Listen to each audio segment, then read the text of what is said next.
The last chapter was terrible. This one's better. This one's okay. Oh man.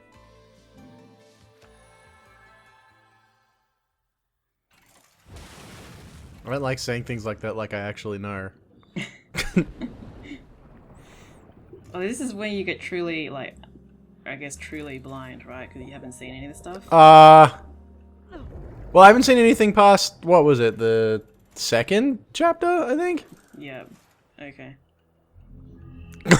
Anyway, for some reason Loki kissed us, so we got a new power. If I hadn't turned off tutorials, it would say double tap R2 or whatever to activate Snake Within. This is the way we travel underwater. Ah. Also, by the way, Jean's underwater version is a goddamn centipede, and it seems really wrong that it's a centipede. Pretty sure centipedes can't travel underwater. Yeah, and not only that, centipedes are really not cute or pretty or anything in any way. Well, I mean, people are usually on the fence about snakes being, finger quotes, cute. Snakes are okay. It's kind of hard to say in the domain of the fact that we live in Australia. I guess we're just so desensitized to, like, dangerous snakes, right? Yeah. I don't believe I've actually ever seen a wild snake, even when bushwalking. I haven't seen one directly, but I have seen and heard movements pertaining that there was a fucking snake. Ideally, like, I've obviously seen snakes before, but, like, not gotten close enough to one that I'm going to wind up freaking the fuck out. Snakes are easy to deal with. I've seen plenty of redbacks. They're meant to be able to kill you. Oh, and I did see a blue-ringed octopus once. That was pretty cool. They look cool, just don't touch them. They look really cool. They're really tiny too. I was actually in a rock pool. I was like, oh my god, what is this doing here? I don't want to touch it. Just silently freaking out a little bit. Put your hood I like back how on. Luca has become some sort of like shared joke among all the characters in this game. Let's go. Wait, it almost looks like he has an actual pair of eyebrows under his pointy grey ones. You're saying he's got double eyebrows? Like he sort of pastes down his like real eyebrows and paints fake ones on. Yeah, he shaved off his actual eyebrows and painted Hayachi Mishima ones on.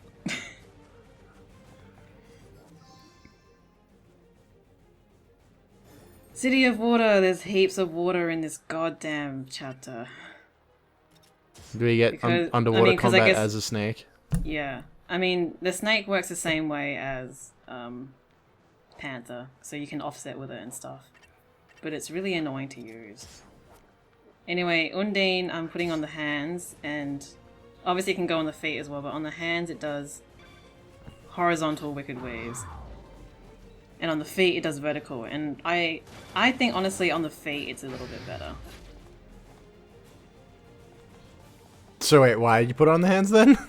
Because I gotta show off both, I guess. Contractual obligation, blood pact in the sort, I get it. Yep. I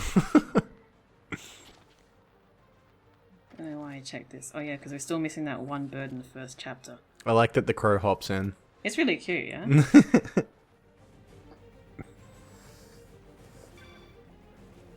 So yeah, I guess, you know, there's heaps of water in this chapter because they introduced the new snake mechanic. But basically how it works is you use the right stick, yeah, to control your depth. Okay. Yeah, and left stick obviously still for movement. You can press B or the jump button, I think it is. I'm not familiar with the Wii U layout to dash. Right. But yeah, generally it's all very slow and annoying, and I don't like it. But Loki's on our head, so it's all cool. Oh, so okay, so it's not like flight controls where you're constantly traveling in a direction, you can stop and stuff. Yeah, you can stop. Okay. It's not, yeah, it's different to Panther and Bird, because when you stop with either of them, you turn back into Bayonetta.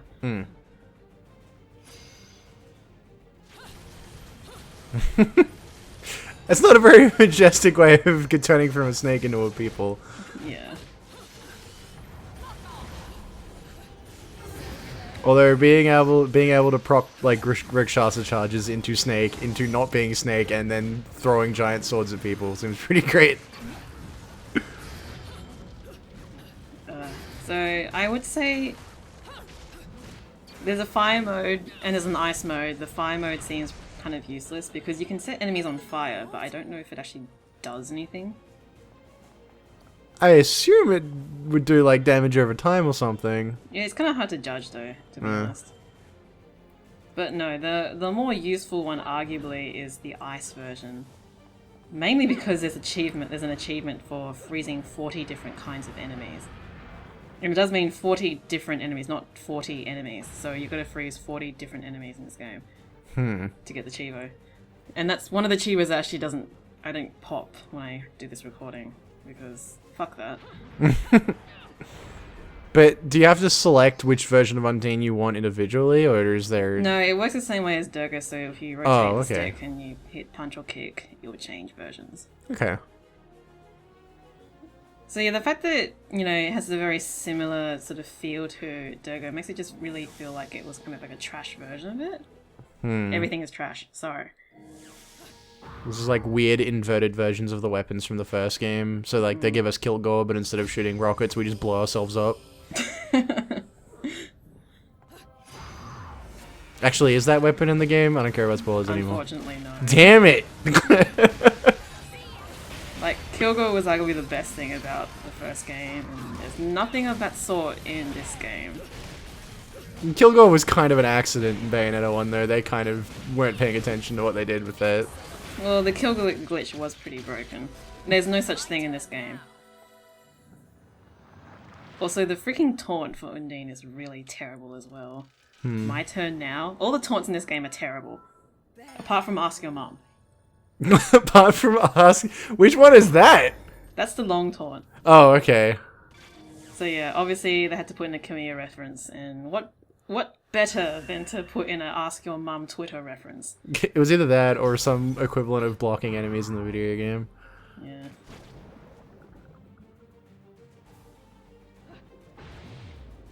Freaking Kamiya's Twitter account, holy shit. I still follow him because it's gold sometimes. But I gotta do it like that. I think it's twice a day he posts like 20 or so tweets with like copy pastes. It's like, don't do this, don't do this, don't do this. I remember there was one that I saw where he starts like a chain of tweets that all link to the same answer. So you have to click through like 50 tweets at this point to get to the answer to someone's question. Or no, or whatever. That was probably the best thing about, you know, his original Twitter. And now it's just sort of like him being trolled all the time.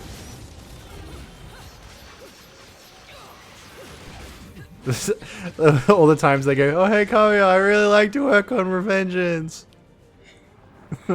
Yeah. I mean, I don't blame him for being so, like, short with all his fans, because if I got that many tweets a day with that, I would probably be just as bad. It's super awkward because Platinum is just, like, this guild of Japanese game developers. Like, they have a bunch of teams at this point. Yeah, they do. I kind of wonder what they've got in the pipeline right now. I hope it is not a sequel to Anarchurians. Like, we haven't got Okami. Bayonetta 3 is a big ass. I would really like a good sequel of Okami done by Kamiya, because Okami was the best game ever. Yeah. I mean, Okami Den was... It's the best Zelda game I've ever played. Okami Den was pretty eh. I didn't play that. Because it's a DS game. This is a nice room. It's a graveyard of some sort. From a distance, the shiny bits on the tombstones made it look like there was some weird, like, alien jar. You go in the middle of the room and you press the button, all of them start unlocking. Oh man, that would be great. You could fight more than, like, 3 enemies at a time. Oh, a Bayonetta fight against, like, 50 things at once? Yeah. That would be sick. I kind of wish there would be that sort of version, kind of like how DMC4 did that, I think. Oh, yeah, Dark Knight Sparta mode or whatever. Yeah, like, yeah. Oh, I'm so glad that's finally getting that mode is getting a console release. Oh, man. It was, like, that maybe was I the should reason. finally finish playing the game on PC. That was the reason to get the PC version. I started playing it and I was terrible, and I was like, I'm gonna go back to Bayonetta now. It's pretty weird, honestly. Like, you can be good at the DMC games, and you can be downright terrible at the Bayonetta games. Yeah, they definitely are a very different sort of gameplay. This is kind of like dial-y combo stuff. I still haven't really got a good feel for what DMC is like, but I know I'm terrible at it. I'm not Accounting Nightmare. I recall at some point in the original thread she said she was bad at Bayonetta. So does that mean you two like fight to the death or something, or has that already happened? No, I keep trying to. Back for the first LP, I tried to arrange like commentary with her, but that never happened. Oh. The balance of powers that keep things in check don't feel right, does it? By the way, freaking fist bump. Wait. And yeah, we're fighting demons right now. Oh. There's nothing really different about them, you know, they've got a different sound and everything, but you know, they all die the same way. I like how demons have all the crazy, weird mechs. Yeah, I actually really like the demon designs, like they feel a little bit more imaginative in this game than the angel designs. I remember that there was the one boss in Bayonetta 1 that was just a ball. Yeah, that's true. It was a ball that turned into other things. Yeah, it was a great fight because of how ridiculous it was. Turns out fighting against robots, you can do some really silly stuff. Yeah. So normally it's pretty hard to actually freeze anything with Undine because it takes forever, but if you Umbra and Climax it, it makes it a lot easier. You can just if hit you're trying it to get with that a frozen achievement, wicked you can try either freezing small enemies because it doesn't take nearly as long, or you can use Umbra and Climax. Wave your head around. I'm still not comfortable with the way this one works.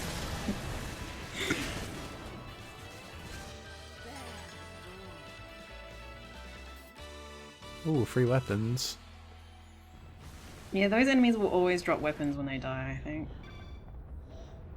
So for a few notable occasions because of like plot or whatever.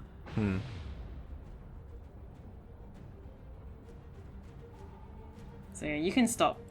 I think I show it off here and look around. This is strange. Yeah, it controls really weird, and you know you can offset with it, but I haven't, you know, gotten used to it because I hate underwater fighting. I guess that's technically one new thing they added, but it's not really anything worth talking about.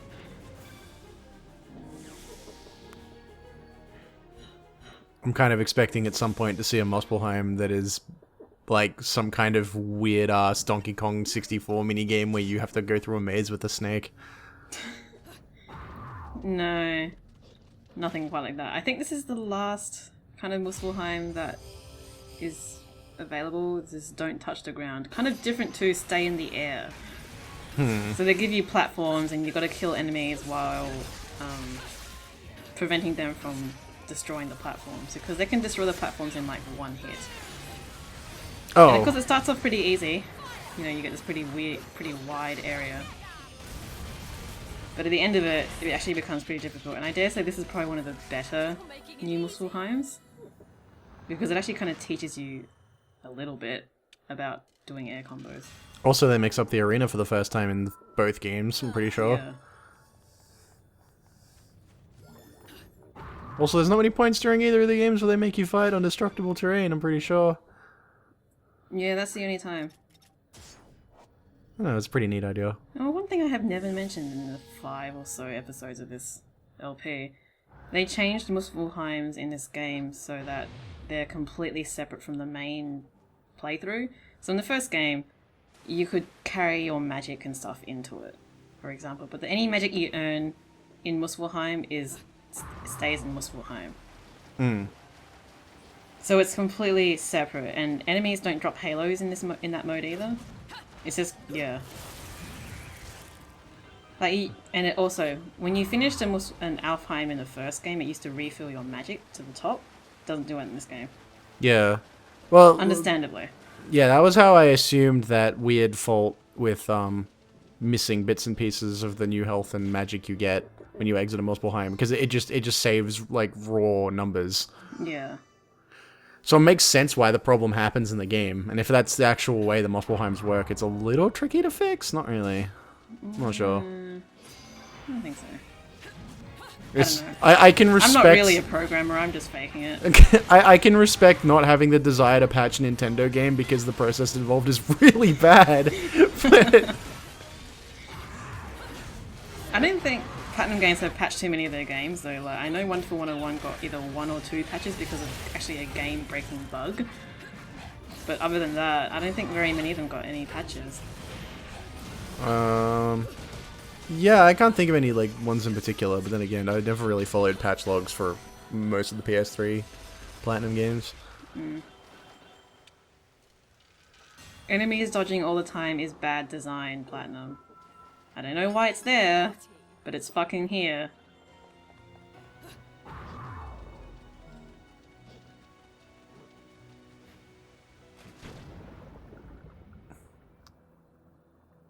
Wait, this is the same. Hidden fight. Got it. Yeah, but we're heading back to the Gates of Hell to try to get that LP redeemed. Oh yeah. So it's not so hidden, I suppose. And you want to redeem that LP as fast as you can because it is the first of a very, very good set of weapons. I'm okay with that. What the hell are those? They're like these weird bombs.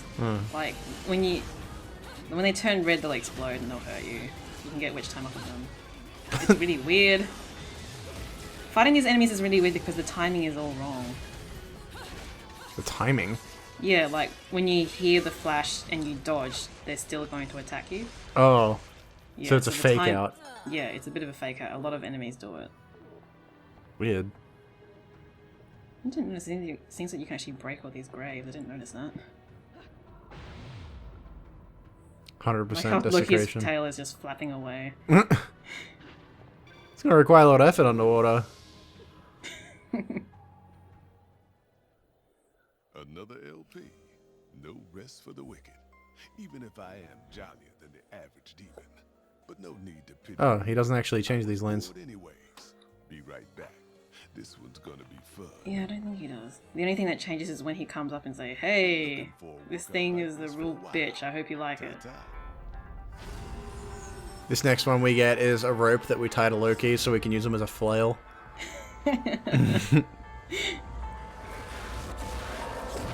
This squirrel mace. Had to crawl down to a deep circle to get this bad boy. I think he'll do great. It's a piece of twine. Oh, sick. Is that a scythe? Yes, we have a 3-bladed scythe. It is great. It looks like something out of Phantasy Star Online. Or something I would expect to be in that game anyway. I mean, you can buy all these techniques, but, you know, not really needed. Charge Bullet, which I don't buy until the very end of, like, getting all these techniques, is probably the most useless new technique. Basically, you can hold down the punt, like the shoot button, so I think it's Y, and her hands will glow and she can shoot charged bullets. Which is fine, but you can't dodge offset it. Oh. So you have to be standing still to use it. I remember charge bullets being pretty useful in, at least Devil May Cry 4. Because there were some enemies that were like a flailing pain in the ass until you shot them with a charge bullet, and then they sort of gave up, and then you could lay the smack down on them. Right. But in this game, you like that whole sort of technique, I guess, is you just get witch time or get a stun. Basically. Oh boy, more of these walking, talking cutscenes. I know what you might say, you can skip these, but you cannot skip these on your first playthrough. Oh. Like, you can mash the B button, I think it is, or whatever the hell the kick button is, I don't know. Buttons. You can mash a button to skip through all the I think dialogue. that one's A? What kind of silly comic book shit is that? Maybe? You still don't know It's the Super Nintendo buttons, right? Let's just say Yeah. I Yeah. have Yeah, it should be plenty A, of yeah. experience with nothing coming to But yeah, you can mash buttons to skip it on subsequent playthroughs, but on your first time, you can't skip them. 500 years, not knowing Also, who it was. you might remember how the first game had like a quick skip cutscene button? Yep. Like, this exists in, it exists in this game as well, but you also cannot use it on your first playthrough. So you have to actually manually hit the start button, go skip cutscene, and say yes, you want to skip the cutscene or whatever. Come now, little one. I don't know why they did that. Can't let the girls know you've got a heart. It's not like that. If that's all you know, that's all the same. Also, it always bothers me when slow staircase walks That's what I did. don't work. Bayonetta. Yeah. Especially because you can see the point where Bayonetta's feet touch the ground because the little butterflies and stuff come out. Yeah. And then you immediately notice something's wrong. Like, it's such a minor gripe that it's not even something to actually complain about, but it irks me very slightly enough to bother me. Fair enough. I mean, normally you wouldn't notice it because you're running up, but when you're forced to walk up it... And then you notice there's 1 or 2 games that deliberately have them stepping on the steps as they're going down. I think Metal Gear Solid 4 and Ground Zeroes did it. Okay. And you notice it, and then you can't help but notice it not being there in every other game. You fixed all the animations for, like, the enemies. Why can you do it for Bayonetta? Anyway, Chernobog is really great, especially if you hold down the punch button. Because it shoots piercing blades. Sweet. And it is particularly useful against large enemies. Asshole. Wait, was that enemy that drilled into the ground? Is that a new enemy? No, that's not new. That's just a new attack. Oh, okay. But yeah, Chernobog is pretty great. And we haven't even got to what its Umbran climax looks like yet.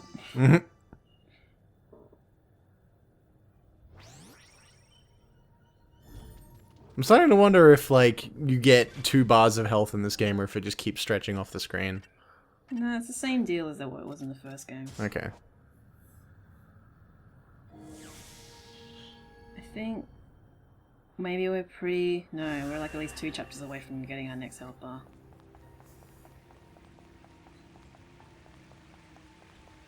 But yeah, I think Undine works a lot better on the feet. On the hands, it's just not really worth it. The really terrible thing about Undine is that the combos aren't really anything special, so there's only really one combo with it, which is like the straight punch, punch, punch, whatever. And it's the same for the feet, so it's just kick, kick, kick, kick, kick. There's nothing really new or imaginative with it. I think I remember this. Put your hood back on! See, he definitely has a new set of eyebrows painted on. Oh my god, You can yes, tell. I just realized. Yes. It's awful. Because it's got that brow bone, which was where your eyebrow would normally sit. And then it's like, yeah, this painted on stuff. I think Loki's a drag queen. Bayonetta, look, I'm a bull now! If only he was a hamster, I think he was in a hamster ball. God damn it, Luca. Why are you still here?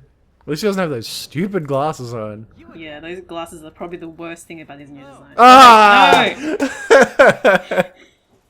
So, I see you're acquainted. How did you get here? I I walked. love Luca's music though, it's always great. I didn't go through all these ridiculous ordeals to just randomly show up in opportune places, you know. Are you sure about that, Luca? Risking everything for nothing. Told you I knew someone just like that. So, what are you after this time? Oh, loads of stuff. For instance, I found this really great place for seafood. They do an Oh, God. amazing sardine meuniere. But more That's how you say it, I'm investigating Meuniere. an old Noah Toon store. I can't believe he's reading Urban Spoon.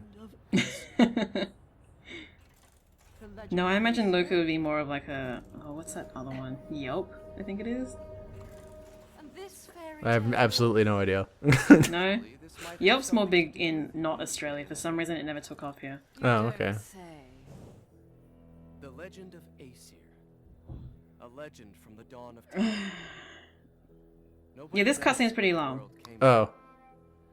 Like the rest of the video long? No, not quite the rest of the video, but it is at least 5 or so minutes long, I think. Darkness. Luca shows up with a lore drop. Obviously, our world. It's interesting because what he's saying here is basically what's written in this, I guess, what we're being shown here. Like, Most there's... of all, ours. Yeah. He's basically reading off his script here. Became known as Aesir. And this is what I mean about them being lazy using lorem ipsum. They could have very well have used it here, but they did not. Right. We only see reality and make it match our rules of the world. Aesir saw through reality, and those visions became our world. These observations became Aesir's power.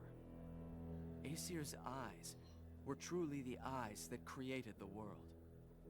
However, Aesir pitied the humans for their naivete and lack of free will. So the power he wielded was split into 2 equal halves, and entrusted each to humanity's instincts. The right eye of light, and the left eye of darkness. By dividing the power of the eyes of Aesir, humans gained free Yeah, will. I've got nothing on this. I mean, this is Now all choose. just lore drop. With control of the eyes of the world, the eyes that determine destiny. humans Although, can choose interestingly, their I own think path. Kamiya tweeted that They awoke lumen to their own sages and identities. witches aren't actually just magical special beings, they're just people who go into training. The most Right. feeble thing It's in like, nature when do you leave school? What do you want to is be? I want to be a lumen sage. And we took Off to the Alps with you. towards grand prosperity. The inheritors of the eyes of Aesir had been granted the power of creation. The eyes. Yes, the Right. thing that was the thing for the Eyes of the previous world. game. Controlled by a lumen sage and Umbra witch. The plot of this game is much bigger than the plot of the previous game. Oh, it starts here. However, Yes, it all the starts influence here. of the right eye, the one controlled by Why did the Luca sage, have to be the one to tell us this? left this world forever with the Because death Luca of is your the mandatory, like, lore drop. And I just noticed that scar above his eye is probably, like, came from where he got it from the first game. Do the natural I'm pretty sure he disasters got a that are scar in the occurring first right game. now I can't even remember. It's been that I long. don't know, I'm pretty sure that's the case. And it's like, and when I realized it was like, oh my god, continuity, whoa! Those are the truths I'm after. They care, they And the really truth will care. always be the truth. Oh yeah, this is Truth is Luca's here, truth talk. and He so always am has, I. you know. And I think the key to that truth is that mountain. What was that job he pretended to have in the first game? He just poked the mole. How do you find these things?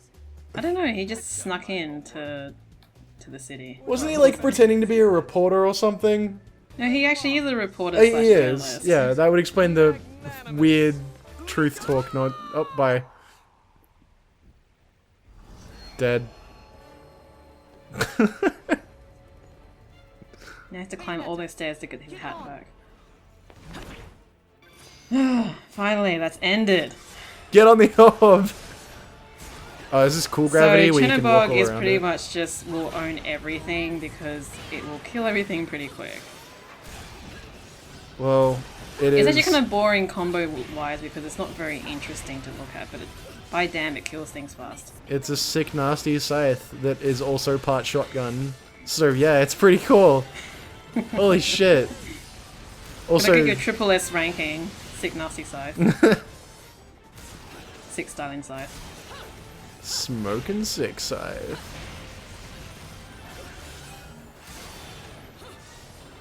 I like the music here, Yeah, the music's okay here. and So I'm yeah, we get gigantic blades, triple blades, something. spinning yeah. with more blades. Doing our best impression of Death from Castlevania. Yeah, basically. The Umbring Elegance you get is pretty much just like a... She gets wings and devil horns and a tail. I'm also a sucker for the gravity from all sides sphere. I was gonna ask if it was a thing, and then I found out very quickly that yes, it definitely was. It's the same elevator that was in the end of Tower to Truth, actually. No, I think Oh yeah. One thing that annoys me though is that the Umbran Elegance costumes, they don't affect the cutscenes in this game. They did that in the first game, they don't do that in this game. By the way, all that touching will finally pay off. Wait, does that mean you're gonna stop Yes, I will comedically? finally stop touching. I'm a little sad because I rarely had the opportunity to like say the random, strangely inopportune times where all of a sudden there was this random "I'm touching Bayonetta's face" moment. Also, holy shit, we're playing as this guy. Yeah, we're playing as Loki, all he can do is run and throw cards. And dodge? Question mark. Yeah, you can dodge. Okay. But Loki will automatically run, you don't need to, you know, force him to run, he will just run forward.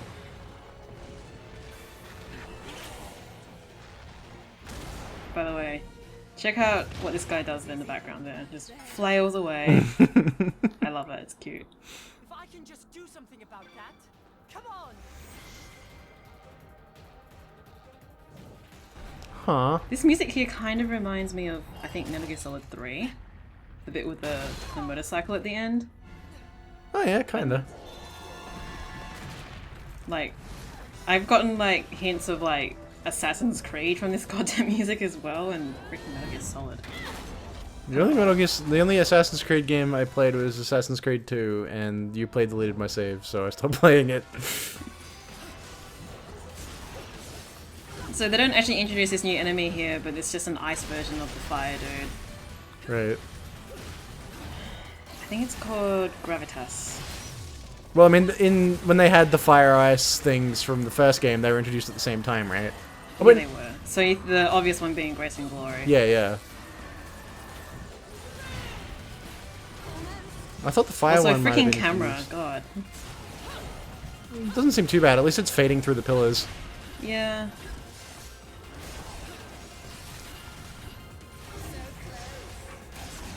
The way they do transparency with front-facing stuff in the camera always spun me out, because it's some weird math stuff. Oh, okay. I know it has something to do with something called a Z-buffer algorithm, and I'm not going to go into the details on it because it's really boring and math sucks. But, okay. yeah, it spins me out how they did it. Never done any kind of graphical programming. Oh, it's horrible.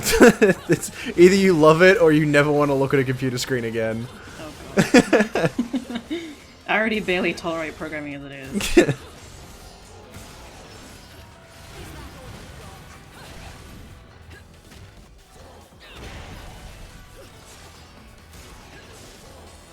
So there's probably no reason to use anything other than Chernobog here on your first playthrough because Chernobog is miles better than Undine. Also, I'm pretty certain you cannot freeze this enemy because it's already got ice element on it. That would make sense. But could Yeah, you freeze the fire one?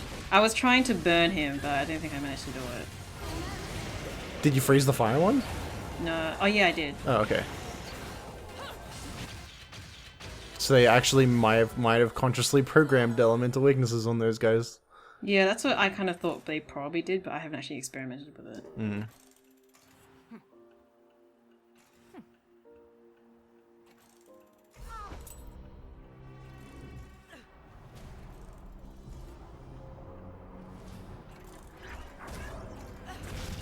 Oh no. Millennium Puzzle hits you in the face. Except when it doesn't. Mm. Right. Let's go. Let's. Well, at least it's a straight line. Yeah. It's gonna be easy after this. Is it going to be like Route 606 where we get a bike, or did they not do anything that terrible this No, time? there is nothing that terrible in this game. I mean, arguably, it added character to the first game because this game has nothing of the sort. Mm. And I think it's kind of bland. But, you know, there's no chapter where I say, oh my god, that was so horrible, I hate doing this. By the way, you can die while in this mode. Oh, so this is the good ending, okay. Yeah, this is the good ending, this is canon.